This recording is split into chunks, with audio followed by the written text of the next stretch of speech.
है ये अशोक गहलोत के विरुद्ध में समर्थन मिल रहा है। अशोक गहलोत की सरकार से जनता त्रस्त हो चुकी है और परिवर्तन चाहती है और इस परिवर्तन की यात्रा के अंदर जो समर्थन इतना मिला है, मैं दावे के साथ मैं कह सकता हूँ कि अब इनकी उल्टी गिनती मुख्यमंत्री जी का कथन है कि मेरी सरकार रिपीट होगी, मैं कह रहा हूँ सरकार डिलीट होगी।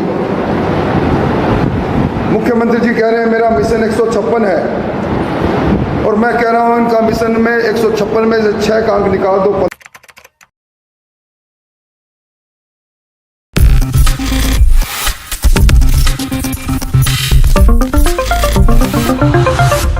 विकास की और प्रधानमंत्री नरेंद्र मोदी जी के नेतृत्व में काम हो रहा है, लेकिन राजस्थान को जंगल राज बना दिया। युवा अपने आप को ठगा हुआ महसूस कर रहा है। 3500 रुपये के बेरोजगारी की भत्ते की बात की थी, वो पूरा नहीं किया और पेपर लीक करने में 1 नंबर पर यह सरकार। पूरे राजस्थान के अंदर 19 बार पेपर लीक हुआ, अपने आप को युवाओं के साथ में बहुत बड़ा धोखा हुआ है। इसलिए मैं कहना चाहता हूं कि राजस्थान की जनता ने ये परिवर्तन यात्रा का समर्थन किया, इसलिए नहीं किया है। अगर इतना ही सुशासन अशोक गहलोत ने जादूगरी से दिखा दिया होता तो राजस्थान के अंदर इस तरह से परिवर्तन का इतना अपार समूह के अंदर जनता का जगह जगह पर समर्थन नहीं मिलता। लेकिन ये जो समर्थन मिल रहा है ये अशोक गहलोत के विरुद्ध में समर्थन मिल रहा है। अशोक गहलोत की सरकार से जनता त्रस्त हो चुकी है और परिवर्तन चाहती है और इस परिवर्तन की यात्रा के अंदर जो समर्थन इतना मिला है, मैं दावे के साथ मैं कह सकता हूँ कि अब इनकी उल्टी गिनती शुरू हो चुकी है।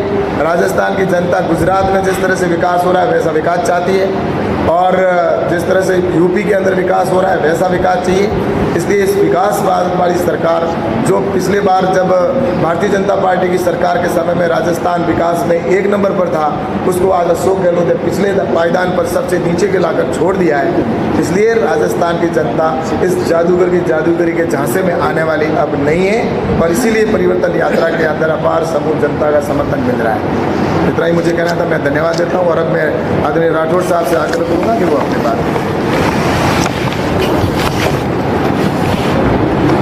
परिवर्तन यात्रा का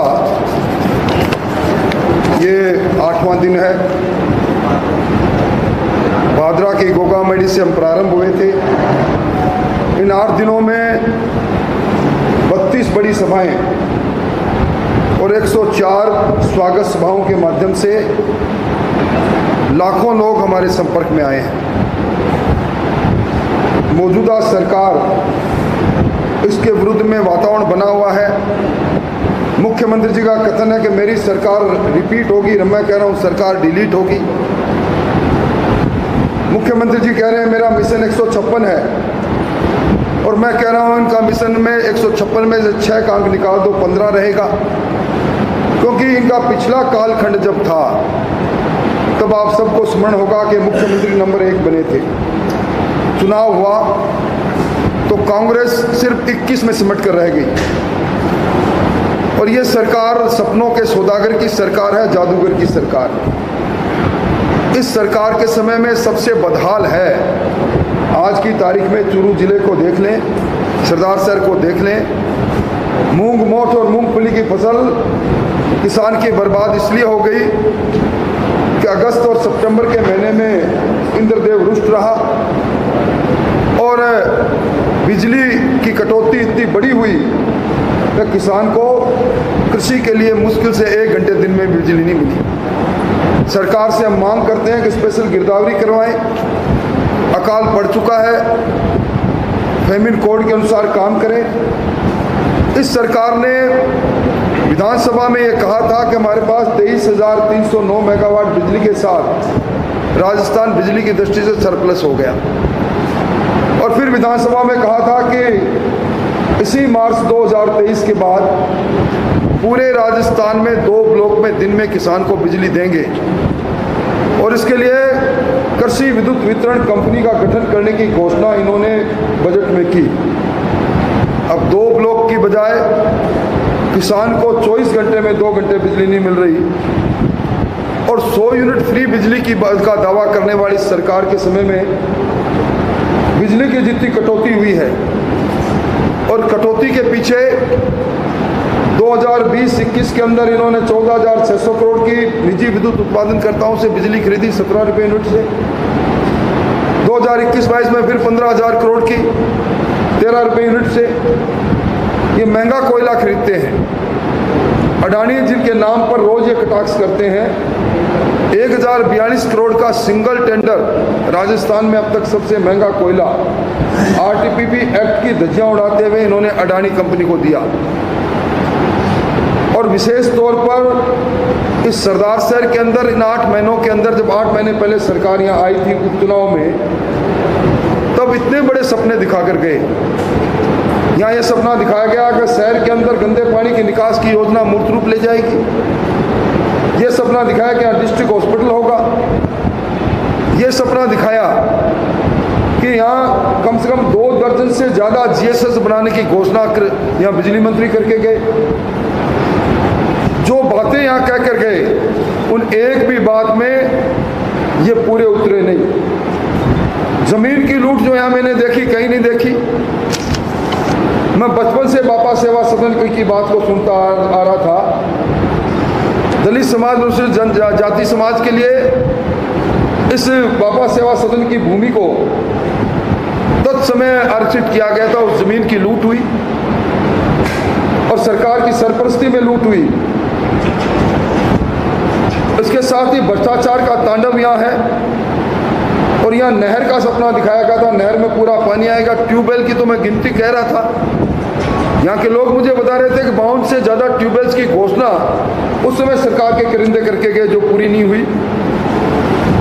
और अब मुख्यमंत्री जी इस सरकारी खजाने से कभी राजीव गांधी युवा वॉलंटियर, कभी राजीव गांधी युवा मित्र, कभी महात्मा गांधी सेवा प्रेरक, 50,000 महात्मा गांधी सेवा प्रेरक के साक्षात्कार चल रहे हैं। कल हाईकोर्ट ने उसके ऊपर स्थगन दिया है। शहर की हालत इतनी खराब है, गंदे पानी की निकासी नहीं, सड़कें टूटी हुई, भ्रष्टाचार चरम पर है। और आज दूसरे दिन फिर हड़ताल पर राजस्थान के पेट्रोल एसोसिएशन के लोग हैं। राजस्थान में इस वक्त पेट्रोल पर 31.4% वेट और डीजल पर 19.30% वेट है। ये वेट भारतीय जनता पार्टी के समय में पेट्रोल पर 26% था और डीजल पर 18% था। उस समय वादा किया था कि ये बहुत ज़्यादा है। विधानसभा में विरोध किया और कहा हम इसको जीएसटी के दायरे में लेकर आएंगे। आज सब महंगाई राहत के नाम पर मुख्यमंत्री जी ढोल बजा रहे हैं। तो मेरी मांग है कि सबसे पहले ये पंजाब के बराबर, गुजरात के बराबर, हरियाणा के बराबर डीजल और पेट्रोल का वेट करें ताकि यहाँ में इसकी तस्करी नहीं हो। बड़ी संख्या में स्कूल खोले गए। हमारे ज़िले के अंदर भी कुल राजस्थान के अंदर 14,019 अंग्रेजी स्कूल खोले। ज़िले के अंदर 109 अंग्रेजी स्कूल खुले, एक भी मास्टर नहीं लगाया। आज 29% पद खाली है। पूरे राजस्थान में 1 लाख से ज़्यादा पद रिक्त पड़े हैं। सारी शिक्षा की व्यवस्थाएं चरमराई हुई है। और अभी मंत्री जी ने भ्रष्टाचार की बात कही। गोपाल केसावत पकड़े गए। 80 लाख रुपए में उन्होंने वादा किया था कि मैं आरएस बना दूंगा। 18.5 लाख रुपए लेते हुए रंगे हाथ पकड़े गए। कल उनका चालान हुआ और एसीबी की सारी धारा हटा दी गई और ये कहा कि इन्होंने कोई भ्रष्टाचार किया ही नहीं। ये वो शख्सियत है जिन्हें राज्य मंत्री का दर्जा मिला था। आज रिकॉर्ड के अनुसार 514 ऐसे अधिकारी हैं जिन पर भ्रष्टाचार निरोधक विभाग ने भ्रष्टाचार के आरोप लगाए और विभागाध्यक्षों को अनुमति के लिए भेजा कि इन पर आरोप है, इन पर मुकदमा जारी करना चाहिए। उस पर भी सरकार मौन है। कुल मिला के एक के बाद एक, आज भी अखबारों में आपने पढ़ा होगा, अन्नपूर्णा किट का अलवर में फिर सैंपल फेल हुआ। फिर लोगों ने कहा कि इसके धनिये में और इसकी हल्दी में और इसकी मिर्च को खोलते ही बदबू आती है। सरकार ने संशोधन किया था, दंड विधियां संशोधन विधेयक लेकर आए थे और कहा था कि हम जो मिलावट करेगा उसको आजीवन कारावास देंगे। सरकार के खुद के अन्नपूर्णा किट में मिलावट के 44वें चर्चा है, एक भी मुकदमा कायम किया नहीं।